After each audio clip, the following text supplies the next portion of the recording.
prophets back. We're going to read through the whole story. It's only 4 chapters, but I think it's important to get a real good grasp of what this guy was going through, what God was doing, and what we can get from it. So I'm going to be reading from the NIV version. Let's do it. Let's go for it. All right, so Jonah 1:1. Is it coming up? Happy days. The word of the Lord came to Jonah, son of Amittai. Go to the great city of Nineveh and preach against it, because its wickedness has come up before me. So this city wasn't doing very good stuff. In fact, it was doing horrific things. But Jonah ran away from the Lord and headed for Tarshish. Now, Tarshish is literally the complete opposite direction to where Nineveh was for Jonah. So say Jonah was in the middle, Nineveh's over there. He literally just went, nope, and started going this way. He couldn't be going in a more different direction to what God was commanding him to do. He went down to Joppa, where he found a ship bound for that port. After paying the fare, he went aboard and sailed for Tarshish to flee from the Lord. Then the Lord sent a great wind on the sea, and such a violent storm arose that the ship threatened to break up. All the sailors were afraid, and each cried out to his own God. So he was on a boat full of pagans. Where were we? And they threw the cargo into the sea to lighten the ship. But Jonah had gone below deck, where he lay down and fell into a deep sleep. Crazy. The captain went to him and said, "How can you sleep? Get up and call on your God. Maybe he will take notice of us, that we will not perish." Then the sailors said to each other, "Come, let us cast lots to find out who is responsible for this calamity." They cast lots, and the lot fell on Jonah. So they asked him, "Tell us, who is responsible for making all this trouble for us? What kind of work do you do? Where do you come from? What is your country? From what people are you?" And he answered, "I am a Hebrew, and I worship the Lord, the God of heaven, who made the sea and the dry land." This terrified them, and they asked, "What have you done?" They knew he was running away from the Lord because he had already told them so. So he told these people what he was doing, that he was running away from his God, and they helped him. The sea was getting rougher and rougher, so they asked him, "What should we do to you to make the sea calm down for us?" "Pick me up and throw me into the sea." Seems a bit drastic. "And it will become calm. I know that it is my fault that this great storm has come upon you." Instead, the men did their best to row back to land, but they could not, for the sea grew even wilder than before. Then they cried out to the Lord, "Please, Lord, do not let us die for taking this man's life. Do not hold us accountable for killing an innocent man. For you, Lord, have done as you pleased." Then they took Jonah and threw him overboard, and the raging sea grew calm. At this, the men greatly feared the Lord, and they offered a sacrifice to the Lord and made vows to him. That is one way to have the fear of God put into you. The storm is raging around you. It's all chaotic. You throw a guy overboard, and it's instantly calm. So they became followers of God that day. Now the Lord provided a huge fish to swallow Jonah, and Jonah was in the belly of the fish for 3 days and 3 nights. Sounds a bit similar. So from inside the fish, Jonah prayed to the Lord his God. He said, "In my distress I called to the Lord, and he answered me. From deep in the realm of the dead I called for help, and you listened to my cry. You hurled me into the depths, into the very heart of the seas, and the currents swirled about me. All your waves and breakers swept over me. I said, I have been banished from your sight, yet I will look again toward your holy temple. The engulfing waters threatened me, the deep surrounded me, seaweed was wrapped around my head, and to the roots of the mountains I sank down. The earth beneath barred me in forever, but you, Lord my God, brought my life up from the pit. When my life was ebbing away, I remembered you, Lord, and my prayer rose to you, to your holy temple. Those who cling to worthless idols turn away from God's love for them. But I, with shouts of grateful praise, will sacrifice to you. What I have vowed, I will make good. I will say salvation comes from the Lord." This guy is looking very dramatic, isn't he? He gets told to go somewhere. He literally goes the complete opposite. He gets thrown into the water and sinks a bit, and he's acting like, oh my goodness, heading down to the roots of the mountains. Great testament to prayer anyway. And the Lord commanded the fish, and it vomited Jonah onto dry land. Then the word of the Lord came to Jonah a second time. "Go to the great city of Nineveh and proclaim to it the message I give you." Jonah obeyed, funny enough, the word of the Lord and went to Nineveh. Now, Nineveh was a very large city. It took 3 days to go through it. That's how big and busy this city was. It took 3 days to try and get through. So Jonah began by going a day's journey into the city, proclaiming 40 more days and Nineveh will be overthrown. An 8-word preach. I wish you had that this morning. There you go. The Ninevites believed God. A fast was proclaimed, and all of them, from the greatest to the least, put on sackcloth. When Jonah's warning reached the king of Nineveh, he rose from his throne, took off his royal robes, covered himself with sackcloth, and sat down in the dust. This is the proclamation he issued in Nineveh. By the decree of the king and his nobles, do not let people or animals, herds or flocks taste anything. Do not let them eat or drink, but let people and animals be covered with sackcloth. Let everyone call urgently on God. Let them give up their evil ways and their violence. Who knows? God may yet relent and with compassion turn from his fierce anger so that we will not perish. There is a revival in Nineveh based on 3 words, which Jonah should have gone days before. When God saw what they did and how they turned from their evil ways, he relented and did not bring on them the destruction he had threatened. But to Jonah, this seemed very wrong, and he became angry. He prayed to the Lord, "Isn't this what I said, Lord, when I was still at home? This is what I tried to forestall by fleeing to Tarshish. I knew that you are a gracious and compassionate God, slow to anger and abounding in love, a God who relents from sending calamity. Now, Lord, take away my life, for it is better for me to die than to live." Whenever I read that part, I imagine Loki. Anyone seen the Avenger films? Exactly the same kind of sass. But the Lord replied, "Is it right for you to be angry?" Jonah had gone out and sat down at a place east of the city. There he made himself a shelter, sat in its shade, and waited to see what would happen to the city. I can imagine him storming out like a toddler, stamping his feet, sitting down, waiting to see what God would actually do to this city. Then the Lord God provided a leafy plant and made it grow up over Jonah to give shade for his head to ease his discomfort. And Jonah was very happy about the plant. But at dawn the next day, God provided a worm which chewed the plant so that it withered. When the sun rose, God provided a scorching east wind, and the sun blazed on Jonah's head so that he grew faint. He wanted to die and said, "It would be better for me to die than to live." Again, drama. But God said to Jonah, "Is it right for you to be angry about the plant?" "It is," he said. "And I'm so angry, I wish I were dead." But the Lord said, "You have been concerned about this plant, though you did not tend it or make it grow. It sprang up overnight and died overnight. And should I not have concern for the great city of Nineveh, in which there are more than 120,000 people who cannot tell their right hand from their left, and also many animals?" And it ends on that question, which I think is very interesting. So, as I say, I've got 3 main points to bring out from this. And the first one I've got is God directs.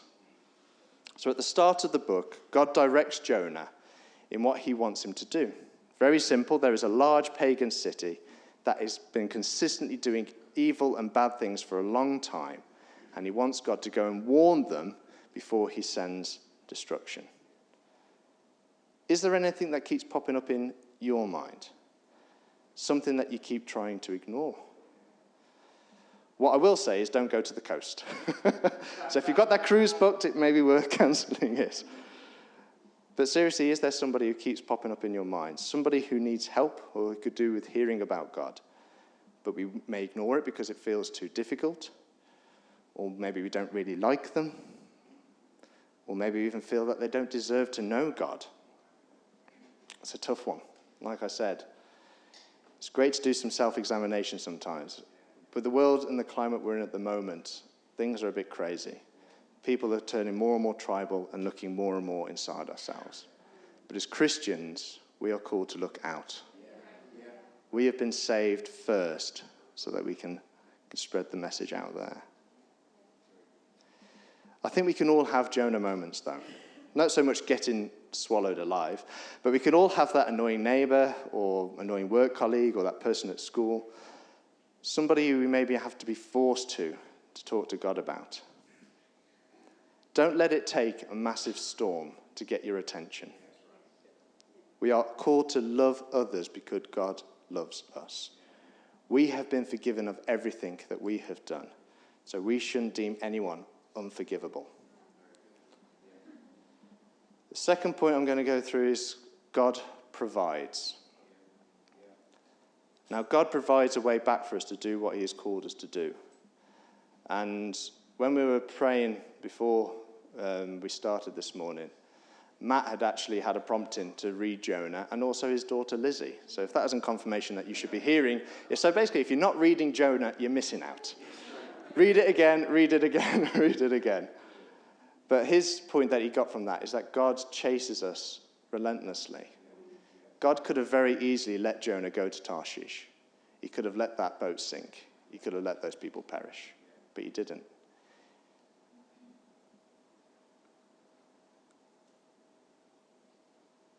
And it actually saves his life, that big fish.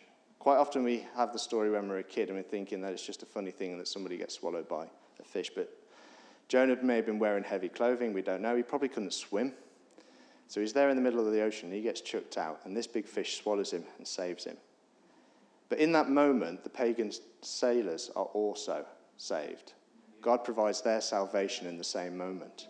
They literally, as I said, have the fear of God put into them as that storm subsides as an instant that Jonah is thrown overboard. It just goes to show that no matter how far away we try to flee or even sink, God can provide a way back. And our response should be to be in prayer and praise, as we see from Jonah in chapter 2. It's funny that even after all that Jonah had just been through, he was still angry at God being merciful to the Ninevites. And even though God had just shown him great mercy by saving him when he was sinking, he was still disobedient. He went there, but his attitude and his mindset was incorrect. And I just love how human the characters of the Bible are. Like I say, we can all have Jonah moments where we're just like, oh, you're so annoying. But that just gives us all hope, doesn't it? That God can use us. Even when we're disobedient, even when we go our own way, even when we mess up, our mess-ups can't overturn God's will. God could have let him drown, and we could understand why. He gave him another chance to live out his purpose. For God is gracious and compassionate. He is slow to anger, and he is rich in love. Is God calling you to a specific purpose? Is there someone who, again, keeps coming up that you need to talk to? I remember when Pete Wright was here, it probably would have been a couple of years ago now, and he mentioned about a quiver in the liver. And that phrase has stuck with me ever since. It's that little prompting you get when there's somebody there who's in help or in need or something like that, and the Holy Spirit's there saying, you could help them. Are you getting that about anybody? Are you getting that in any situations? What may be the consequence if you ignore it? That's a biggie. And thirdly, my last point is God is merciful. As we see from the story, God's mercy is evident throughout. Not only to the Ninevites, but also to the sailors, to whom they knew they were taking Jonah. They knew what he was doing. They knew that Jonah was fleeing from a God. They just didn't realize it was the God. The maker of the sea, the maker of the land. And that's when they were terrified. And also he showed mercy to Jonah, who, despite doing the exact opposite of what God had asked him, was saved from death and given another chance. This is the main thrust of the story, that God's desire is to show mercy and grace, to be slow to anger. However, he won't let our attitude thwart his will. Wouldn't it be better if we worked with God rather than against him? And I love the part at the end where God shows Jonah how hypocritical he is by giving him that plant. The plant shades him and he loves it, and the next day it's taken away and he is angry and wants to die again. He's only angry because the plant is benefiting him. Are you only happy with God when God is benefiting you? Some truth bombs being thrown out this morning. I'm sorry, church, but this is stuff we need to think about. As I say, the world is saying, look at yourselves, focus on yourselves. But we are being called to focus outwards. I just don't understand how he can be so angry and sad at the plant. He's such a drama queen. But then he still is angry when the whole city could perish. And he really doesn't want to go and save it. Because again, it may not benefit him. The Assyrians didn't like the Israelites. The Israelites didn't like the Assyrians. But again, it's not up to us. Isn't someone living right with God more important than how we feel about them?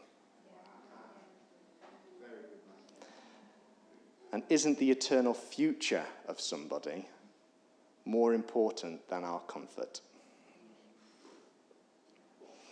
Band, if you want to come back up and help us finish. We shouldn't have an us and them mentality. That is what the world wants to have. God doesn't see any difference between any of us. It says in John 3:16, for God loved the whole world, the whole of it. All of us have fallen short of God's standard. It doesn't matter if it's by an inch or by a mile. We may not feel that we've been as bad as some, but it doesn't matter. In God's eyes, we have all fallen short the same. So as believers here today, God has shown us mercy and compassion. So what gives us the right to decide who God saves next? And if you're not a believer here today, will you hear God's call to live life with him? Stop running from him and run life with him. Don't wait to be swallowed whole. Don't let disaster come. And if you do want to start your journey with God, we'd love you to go to the hub in the corner at the back. We'll have a little present for you. Just has a Gospel of Mark, I believe, that you can start reading through what Jesus actually did and how he can impact your life.